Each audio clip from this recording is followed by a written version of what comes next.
Baiklah, saya akan menjelaskan tentang teori produksi. Yang pertama ada input.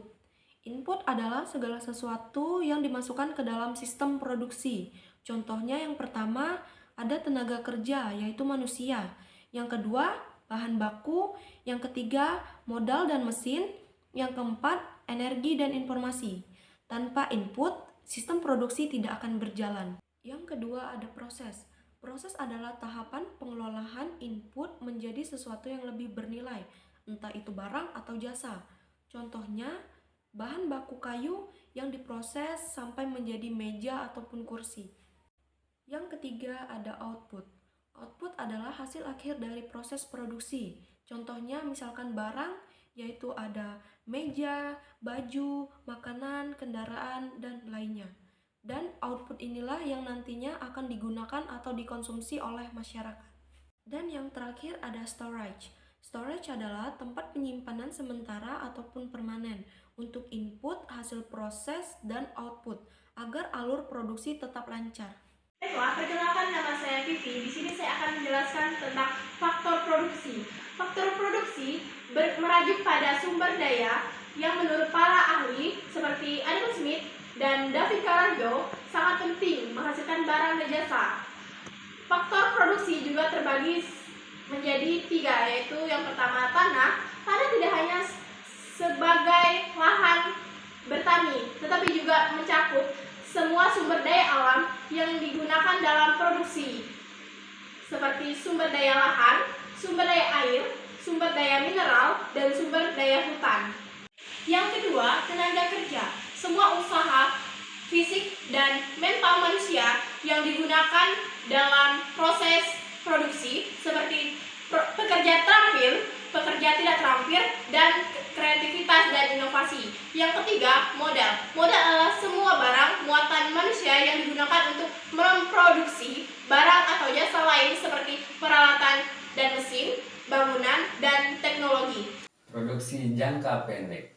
Pada produksi jangka pendek, terdapat dua hal atau dua faktor yang mempengaruhi sistem produksinya. Yang pertama ada faktor modal tetap, dan yang kedua adalah faktor input variabel.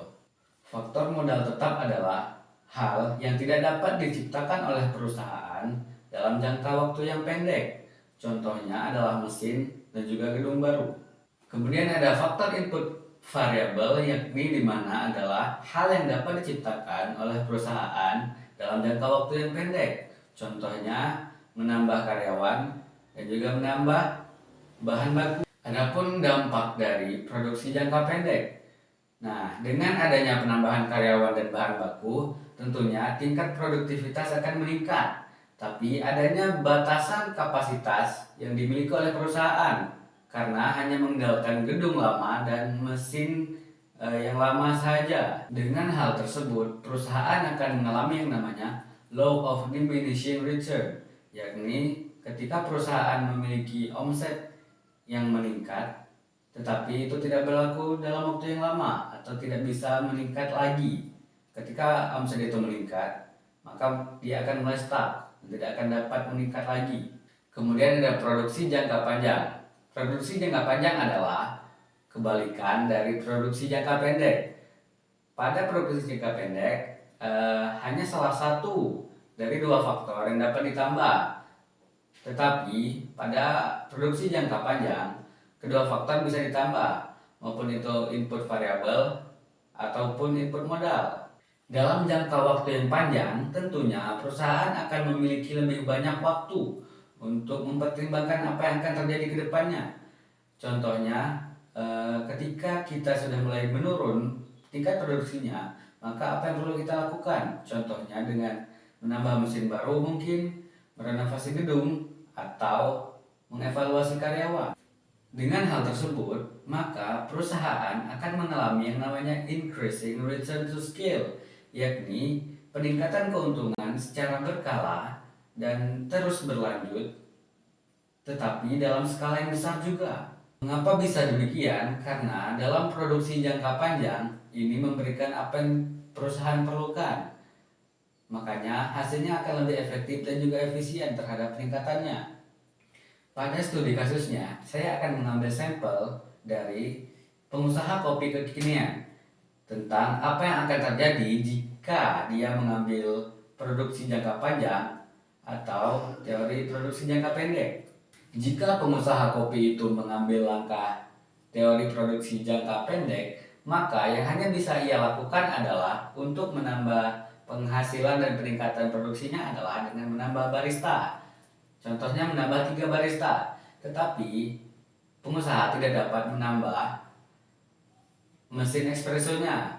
Alhasil, peningkatan penjualan akan meningkat, tetapi para pembeli akan mengantre dengan cukup panjang. Nah, dengan hal tersebut akan terjadi yang namanya low diminishing of return. Dan jika pengusaha kopi tersebut mengambil langkah produksi jangka panjang, maka yang akan dilakukannya adalah menambah mesin espresso, kemudian membuka cabang baru, serta dapat mengembangkan aplikasi online agar nantinya para pembeli tidak antrian lagi. Nah, dengan hal ini akan terjadi yang namanya increasing return to scale. Di sini, saya Indri Ramadhani akan menjelaskan tentang produksi marginal atau MP. Produksi marginal terus-menerus mengalami peningkatan sampai mencapai titik maksimum. Artinya, setiap penambahan satu unit input, misalnya tenaga kerja, akan menambahkan output yang lebih banyak dari sebelumnya. Hal ini tidak efisien karena sumber daya masih tetap menjadi mesin dan peralatan belum digunakan secara optimal. Produsen masih bisa menaikkan output dengan signifikan dengan cara menaikkan atau menambahkan lebih banyak input variabel. Terima kasih. Tahap kedua, atau biasanya disebut dengan tahap efisiensi, yang dimana penurunan produksi marginal. Pada tahap ini, produk marginal mulai menurun, tapi masih bernilai positif.